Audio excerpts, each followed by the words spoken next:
बुलेटिनची सुरुवात करूयात एका मोठ्या खुलाशाने।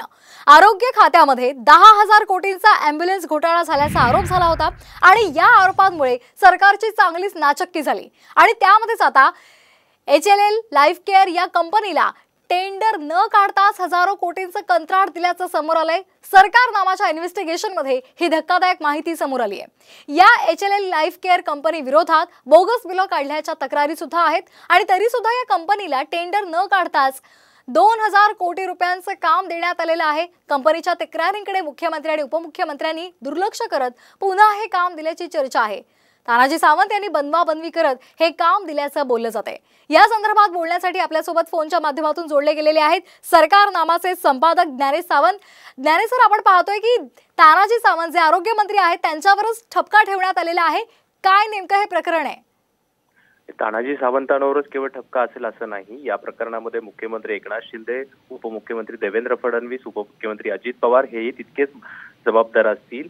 मुळात महाराष्ट्रामध्ये डायलिसिससाठीची आवश्यकता असलेले पेशंट किती आहेत, त्यांच्यासाठी कुठे यंत्रणा उभी करायला हवी, या सगळ्या गोष्टींचा कुठेही अभ्यास न करता, विचार न करता ज्या कंपनीकडनं अर्थात HLL कडून जो प्रस्ताव आला तो आहे तसा 24 तासाच्या आत त्याच्यावर कार्यवाही झाली आणि त्यांना 2,000 कोटीचं काम दिलं। मुळात काम देण्याला विरोध नाही, मात्र या प्रकरणामध्ये ते काम करतील की नाही, मुळात डायलिसिससाठी पेशंट तिथे जातील की नाही याचाही कुठचा विचार झालेला नाही। सरसकट त्यांना एक हमी देण्यात आली, वर्षाकाठी आम्ही तुम्हाला 200 कोटी रुपये देऊ आणि या पद्धतीने 10 वर्षाचा करार करण्यात आलेला आहे। अगदी सर, आपण पाहतो की ॲम्ब्युलन्स घोटाळा सुद्धा त्याचा सुद्धा आरोप झाला होता आणि त्यामुळे सरकारची नाचक्की झाली होती आणि पुन्हा एकदा आता HLL लाईफ केअर या कंपनीला टेंडर न काढताच हजारो कोटींचं कंत्राट दिलेलं आहे। तुम्हाला काय वाटतं, मुख्यमंत्री आणि उपमुख्यमंत्री यांच्याकडे ही तक्रार गेली होती, मात्र तरी सुद्धा त्यांनी याच्याकडे काळाडोळा का केला असावा?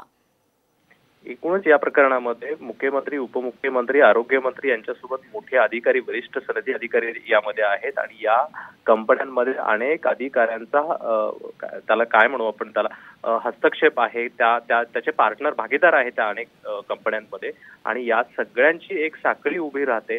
त्यामुळे कोणाकडे तक्रार गेली, मुख्यमंत्र्यांकडे गेली, उपमुख्यमंत्र्यांकडे गेली, तानाजी सावंतांची तक्रार गेली का अधिकाऱ्यांची तक्रार, याचा कुठचाही परिणाम होत नाही। एका साखळीतून ही सगळी टेंडर प्रोसेस आता केली जाते आणि संबंधित ठेकेदाराला टेंडर काढायच्या आधी ठेकेदार ठरवला जातो। या प्रकरणात HLLच्या बाबतीमध्ये असंच झालेलं आहे। ज्या HLLच्या आधी अनेक कामांमध्ये तक्रारी आहेत त्यांच्याकडेच पुन्हा नव्याने काम देणं हे हा सर्रास खोटेपणा आहे आणि अशा पद्धतीने एखाद्या कंपनीला काम देताना सरसकट काम होईल की नाही हे महत्वाचं असतानाही त्याचा विचार न करता त्यांना 200 कोटी रुपये वर्षाला देणं ही फसवणूक आहे। यामध्ये अनेक अधिकारी आहेत, अनेक नेते मंडळी याच्यामध्ये, त्यामुळे कुठच्याही तक्रारीचा उपयोग होत नाही।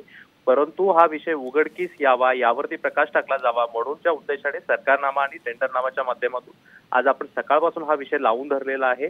या संदर्भात आपण आज सरकारला जाब विचारतो आहोत।